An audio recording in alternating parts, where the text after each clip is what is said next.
na ginawa mo? Dito naman po yung klase kung sagutan yung quiz na.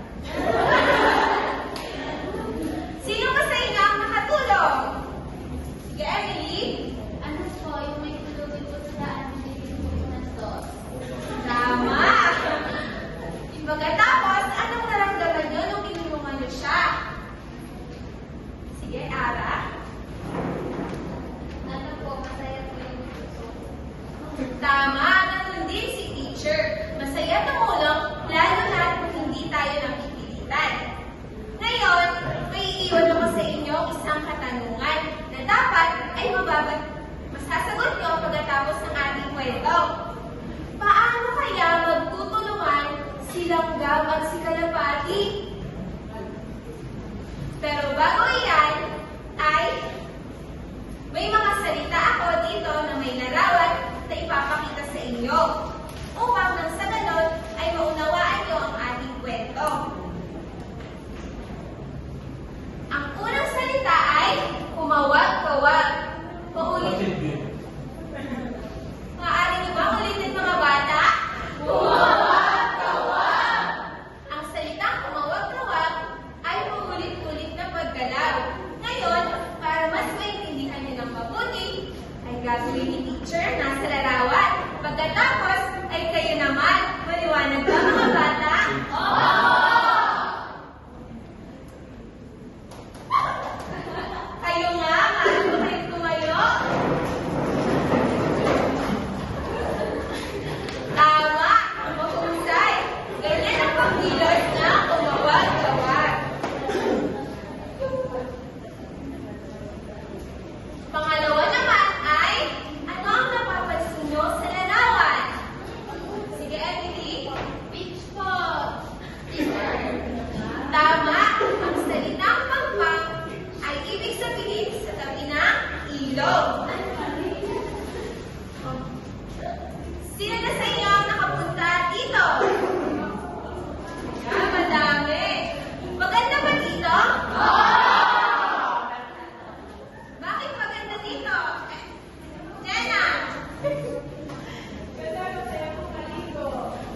yumyong na sanga, ay nahulog ang isang langgam.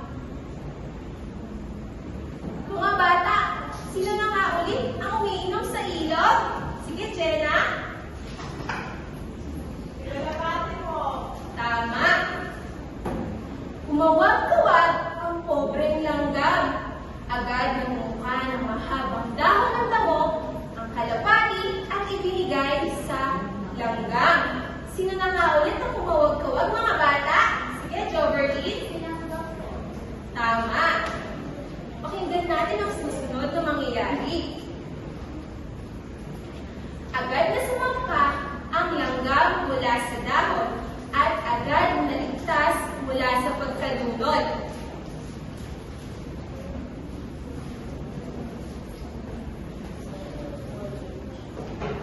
Hinila ng kalapati ang dahon mula sa tubig at inilagay mula sa pampang.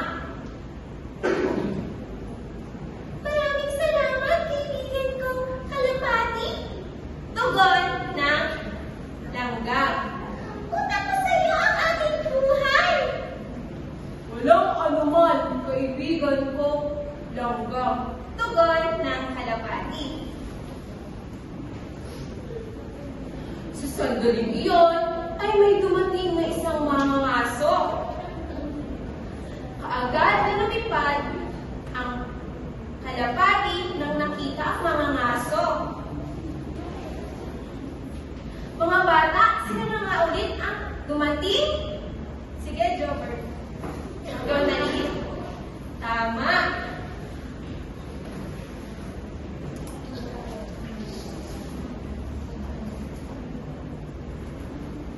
Inasinta ng mga ngaso ang kalayong kalapati. Ngunit, kinagat siya ng langgam, kaya napatayo ito.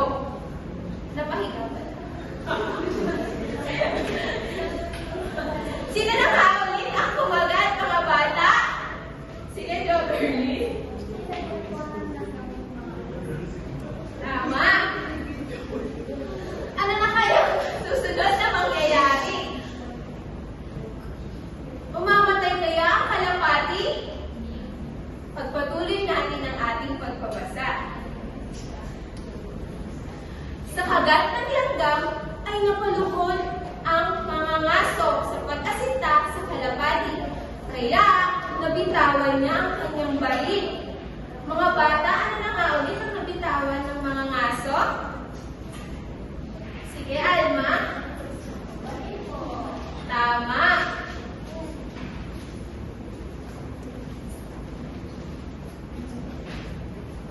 Samantala, nagpatuloy ang kalapati sa paglipad patungo sa kaligtasan. Ano na nga ulit ang nangyari kay kalapati, mga bata? Lumipad po. Tama. At dyan nagtatapos ang ating kwento. Ngayon, ating balikan kung paano nagtulungan si langgam at si kalapati. Sige nga, Jenna.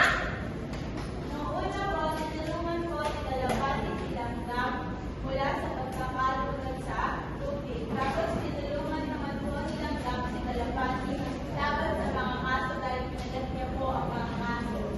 Tama, mahusay.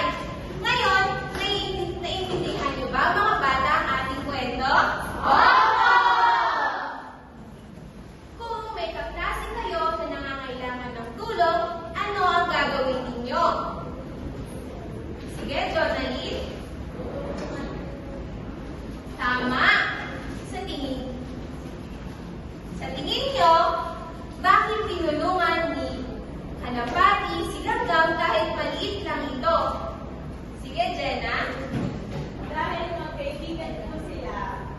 Tama. Sa ipinakita ni kalapati, anong katangian ang gusto niyong tularan? Sige, Dr. Tama. Kung kayo si langgam, kakagatin niyo din ba ang mga ngaso?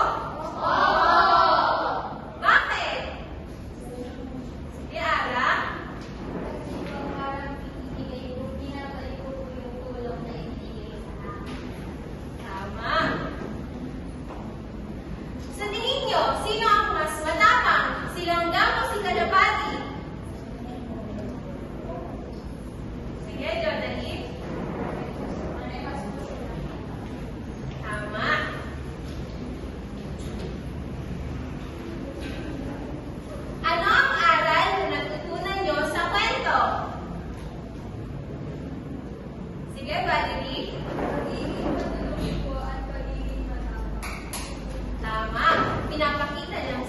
kwento na ang paggawa ng mabuti ay bumabalik din sa atin. At ngayon ay may inihanda ako sa inyong mga gawain. Ang una ay, ipang individual na gawain. Dito, guguhit kayo kung paanong paraan kayo tutulong sa iba. Ganon. Kukulayan nyo ito pagkatapos ay papakita nyo ito sa At sa pamatang gawain naman ay yung una, sa pangkatuan, gugupitin nila ito ayon sa pagkakasunod-sunod ng kwento at ikinikip po nila dito sa paligid ng papel.